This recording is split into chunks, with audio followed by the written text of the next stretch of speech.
नमस्कार दोस्तों, आप देख रहे हैं पनियाल स्टडी और आज हम डिस्कस करने वाले हैं इंडियन पॉलिटी के कुछ एक क्वेश्चन। तो क्वेश्चन को डिस्कस करने से पहले मैं आपको हमारा ऑफ़र बता दूं। अगर आप ऑफ़र में इंटरेस्टेड नहीं हो तो आप इस वीडियो को 2 से 3 मिनट आगे स्किप कर दो ताकि आपका जो टाइम है वो वेस्ट ना हो।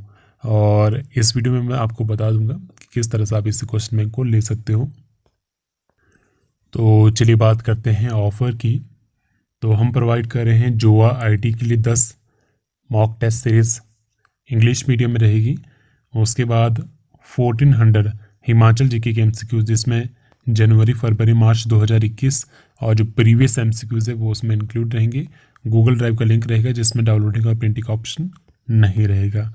उसके बाद 500 कंप्यूटर की प्रीवियस एमसीक्यूज, साथ में कुछ एक क्वेश्चन पेपर भी आपको दिए जाएंगे जो लेटेस्ट में हुए हैं 2 से 3। उसके बाद 600 इंडियन ज्योग्राफी की प्रीवियस एमसीक्यूज। उसके बाद 500 इंडियन हिस्ट्री के प्रीवियस एमसीक्यूज। उसके बाद 400 इंडियन पॉलिटी। तो बात करूँ इंडियन पॉलिटी की, तो इंडियन पॉलिटी पहले के एग्ज़ाम में बहुत कम आती थी, 2 या 3 ही क्वेश्चन आते थे। तो इसका जो क्वेश्चन बैंक है वो बनाना बहुत ही टिपिकल हो गया था। तो फिर भी हमने कोशिश की है 400 के आसपास क्वेश्चन कवर करने की, लेकिन 400 क्वेश्चन भी बहुत ज़्यादा होते हैं। अगर आप टॉपिक वाइज चलोगे तो 400 क्वेश्चन से आप 2000 के आसपास क्वेश्चन बना सकते हो। नेक्स्ट है करंट अफेयर। वो आपको फ्री ऑफ कॉस्ट दिए जा रहे हैं, इंग्लिश मीडियम रहेंगे, नवंबर दिसंबर जनवरी 2021 के। और यही सारे ऑफ़र आपको हम एक कॉम्बो ऑफर में प्रोवाइड कर रहे हैं क्योंकि टेस्ट काफ़ी नज़दीक आ रहा है, तो प्रैक्टिस और काफ़ी कम टाइम है सभी के पास। तो इसके लिए हमने एक कॉम्बो ऑफर लाया है ताकि कम से कम प्राइसेस में ये आपको सारी चीज़ें प्रोवाइड की जा सके। तो पहला हमारा जो कॉम्बो ऑफर है उसमें ये स्पेशल है उन स्टूडेंट के लिए जो तैयारी कर रहे हैं जोआ आईटी की। तो उनके लिए जोआ की 10 टेस्ट सीरीज़, जो भी हमने ऊपर चीज़ें बताई वो सारी चीज़ें, सारी की सारी चीज़ें आपको इसमें सिर्फ 250 रुपीज़ में दी जा रही है। तो देखिए ये ऑफ़र काफ़ी अच्छा है जोआ के स्टूडेंट के लिए। अगर आपकी तैयारी ऑलमोस्ट अब कंप्लीट हो गई होगी तो आप प्रैक्टिस के लिए टेस्ट सीरीज ले सकते हो और ये सारे एमसीक्यूज है, आप इनको ट्राई कर सकते हो। एमसीक्यूज जो रहते हैं प्रीवियस पे रहते हैं, ये रहते हैं प्रैक्टिस के लिए, तो उन पर डिपेंड नहीं होना है, लेकिन आप प्रैक्टिस के लिए इन्हें ले सकते हो। ये प्रैक्टिस के लिए बहुत इंपॉर्टेंट होते हैं प्रीवियस से। यहाँ से आपको लगता है कि एग्जाम में किस तरह के क्वेश्चन पूछे जाते हैं। इनकेस अगर कोई जुआ की तैयारी नहीं कर रहे हैं तो उसके लिए जो हमारा ऊपर जी के सेक्शन जितना भी था वो आपको इसमें मिल जाएगा, ठीक है। और इसकी कॉस्ट भी यहाँ पे लिखी गई है। इनकेस अगर आप इंटरेस्टेड हो तो आप मुझे व्हाट्सअप कर सकते हो। व्हाट्सअप नंबर क्या है 9882547254। तो चलिए अब क्वेश्चन डिस्कस करते हैं। तो यह जो हमारी पीडीएफ है ये 90 के आसपास पेजेस में कवर है और इसमें फर्स्ट पेज है, उसमें स्टार्टिंग में कुछ ही क्वेश्चन हमने जियोग्राफी के डाले हैं क्योंकि इससे पहले जो हमारी पीडीएफ थी वो जियोग्राफी की थी, ताकि थोड़ी सी आपको यहाँ पे प्रैक्टिस हो जाए। लेकिन इनको मैं स्किप करता हूँ, डायरेक्ट हम आते हैं इंडियन पॉलिटी पे। बाकी जिन्होंने जो कॉम्बो ऑफर लिया है हमारे से, कॉस्ट जिसकी थी 250 रुपीज़, तो उन्हें Indian polity free of cost हम प्रोवाइड कर रहे हैं एज पर हमारे जो हमने प्रॉमिस किया था। तो जिन्होंने भी कॉम्बो ऑफर लिया है तो वो मुझे मैसेज करें, साथ में जो उनका पेमेंट स्क्रीनशॉट है वो भी मुझे सेंड करें कंफर्मेशन के लिए, तो बाकी उनको मैं सेंड कर दूंगा। तो फर्स्ट क्वेश्चन क्या है, which of the following feature of the constitution of India resemble American constitution. भारतीय संविधान का कौन सा लक्षण अमेरिकी संविधान से समानता रखता है। तो इसका जो आपके पास करेक्ट आंसर है वो है ऑप्शन ए, रिटन कॉन्स्टिट्यूशन, लिखित संविधान। नेक्स्ट क्या है, who adopted the constitution of India on 26 नवंबर 1949। 26 नवंबर 1949 को भारतीय संविधान को किसने स्वीकार किया था। तो इसका जो आपके पास करेक्ट आंसर रहेगा वो रहेगा option D, none of this. तो ये जो अडॉप्ट किया गया था, स्वीकार किसके द्वारा किया गया था, जो आपकी कैबिनेट असेंबली थी उस दौरान बनाई गई कॉन्स्टिट्यूशन के लिए, तो उनके द्वारा ये अडॉप्ट किया गया था। तो ऑप्शन डी करेक्ट आंसर रहेगा इसका। नेक्स्ट क्वेश्चन 90 क्या है, which article of the constitution allow the centre to form new state. Sir भारतीय संविधान का कौन सा अनुच्छेद केंद्र को नए राज्य का निर्माण को इसकी अनुमति प्रदान करता है। 90 का करेक्ट आंसर क्या है, ऑप्शन ए आर्टिकल 3। नेक्स्ट 91 क्या है, which of the following president of India was also the secretary general of non aligned movement for some period. तो इनमें से कौन से भारतीय राष्ट्रपति है जो कुछ समय के लिए गुटनिरपेक्ष आंदोलन का महासचिव भी रहे थे? तो ऑप्शन सी ज्ञानी जैल सिंह करेक्ट आंसर इसका। नेक्स्ट क्वेश्चन देखते हैं, और ये जितने भी आंसर रहेंगे वो एज पर ऑफिशियल आंसर की ही रहेंगे। तो देखिए इतने सारे क्वेश्चन बैंक बनाना पड़ता है, तो सभी आंसर को क्रॉस चेक करना मुश्किल होता है, तो हम भी बोर्ड पे भरोसा करते हैं और आंसर को एज पर ऑफिशियल आंसर की प्रोवाइड करते हैं आपको। नेक्स्ट क्वेश्चन क्या है 92, विच of the following is not a parliament committee. तो इनमें से कौन सी एक संसदीय समिति नहीं है? 92 का आपके पास जो करेक्ट आंसर है, तो इसका जो करेक्ट आंसर वो है option D, committee on command for grand committee. तो ये आपकी एक पार्लियामेंट्री कमेटी नहीं है। कौन कौन सी होती है? Committee on public account, committee on public undertaking, committee on estimates. Next क्या है, the chief justice of India can be removed by. Bharat के मुख्य न्यायाधीश को हटाया जा सकता है किसके द्वारा? तो option C president on a resolution by parliament, राष्ट्रपति के द्वारा संसद के प्रस्ताव पर।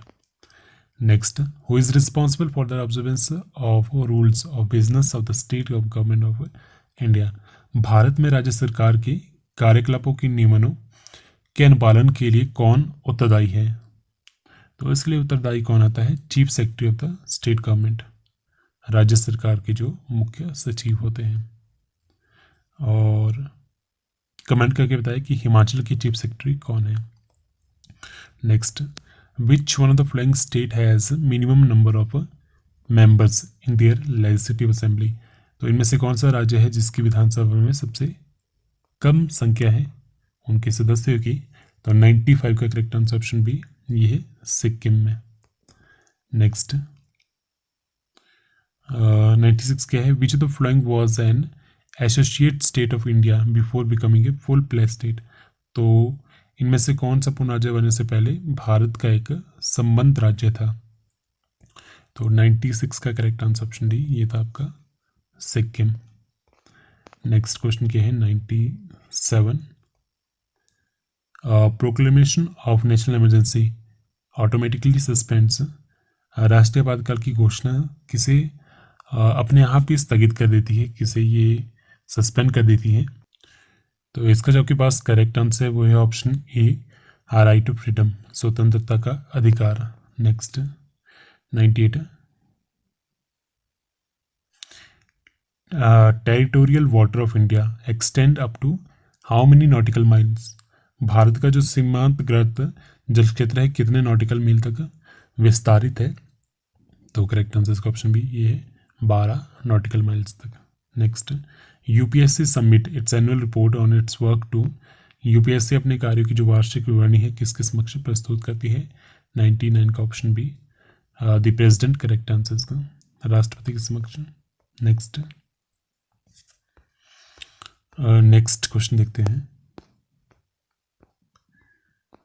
क्वेश्चन नंबर आपके पास 129 के हैं। क्वेश्चन नंबर 129 के है, which one of the flowing rate is issued by the pendency of proceeding in the court. निम्न में से कौन सी रेट है जो अदालत में कार्रवाई की लंबितता के दौरान जारी की जाती है? तो करेक्ट आंसर इसका ऑप्शन बी, वो है आपकी शर्यूटरी। तो आपके पास टोटल 5 रेट होती है, हैबियस कॉर्पस, मैंडेमस, शर्यूटरी, प्रोहिबिशन और क्यू वारंट। 4 तो यहीं पे दी गई है, एक आपकी होती है हैबियस कॉर्पस। तो इम्पॉर्टेंट है, एग्जाम में केवल डायरेक्टली पूछा जाता है कितने रेट से 5 होती है। किस में आती है? कॉन्स्टिट्यूशनल रेमेडीज के अंदर आती है। नेक्स्ट क्या है, which is not included in the directive principle of state policy. तो इनमें से कौन सा राज्य के नीति निर्देशक सिद्धांत में शामिल नहीं है?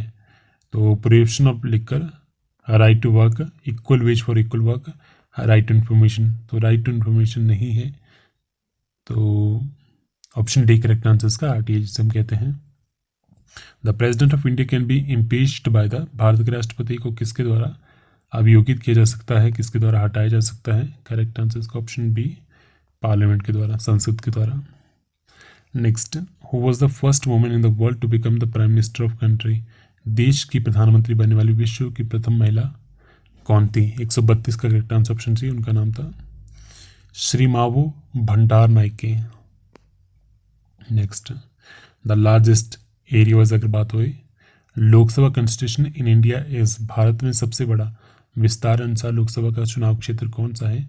तो करेक्ट आंसर इसका ऑप्शन बी ये है लद्दाख। ये क्वेश्चन भी काफ़ी बार आता है एग्जाम में। Next, which of the following is not a Panchayati Raj institution? तो इनमें से कौन सा एक पंचायती राज संस्थान नहीं है? 134 का ऑप्शन डी ग्राम कोऑपरेटिव सोसाइटी।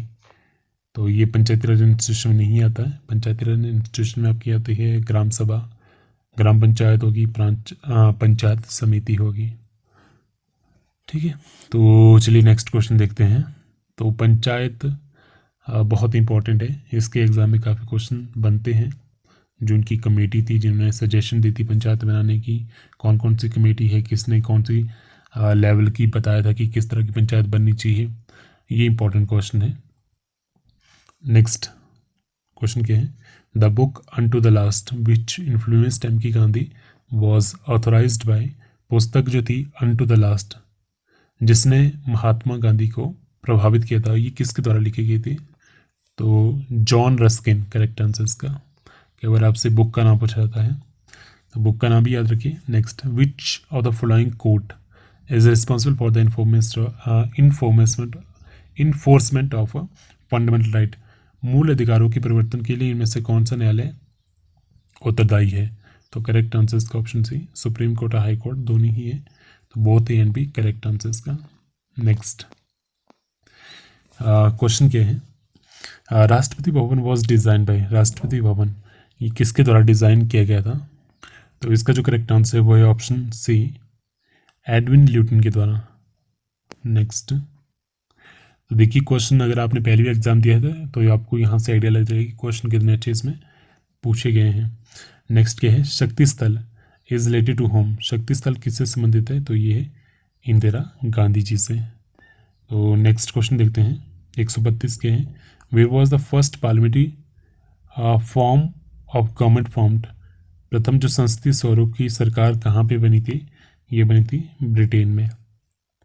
अलग अलग देश है उनकी जो संसद है उनके कुछ ना कुछ नाम है, ये भी एग्जाम में पूछे जाते हैं, तो इम्पोर्टेंट है आप एक बार रीड कर लेना उनको, जो भी आपकी मेन कंट्री है उनके नाम।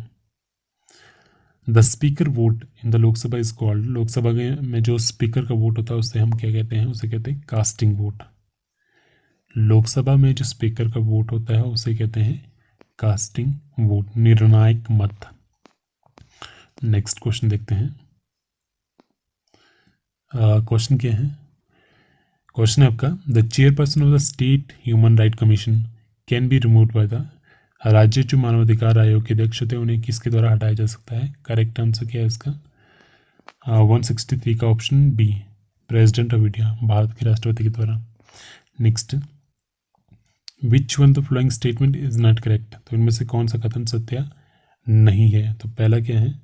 The supreme court can overrule itself, सर्वोच्च न्यायालय अपने निर्णय को रद्द कर सकता है, तो ये भी सही है। High court can overrule itself, तो उच्च न्यायालय अपने निर्णय को रद्द कर सकता है, ये भी सही है। Judgment of supreme court bind the lower court, सर्वोच्च न्यायालय की जो निर्णय है वो जो उसके नीचे वाले कोर्ट है उनको बाध्यकारी करता है, ये भी सही है। तो सही कौन सा नहीं है?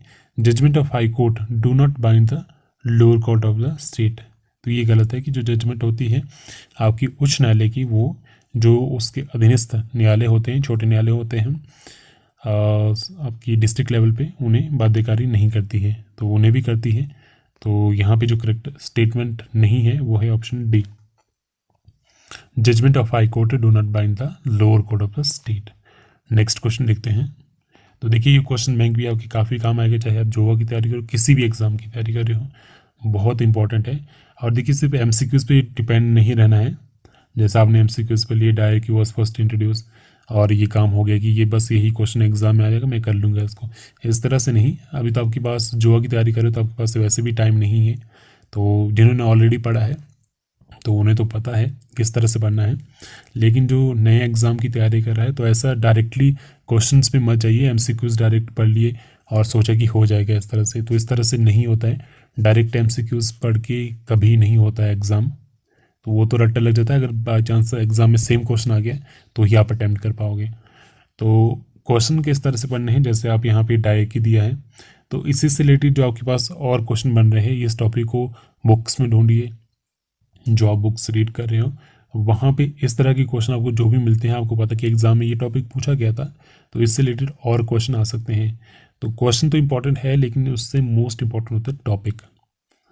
क्वेश्चन रिपीट ना हो, लेकिन जो टॉपिक है वो एग्जाम में रिपीट होते ही होते हैं।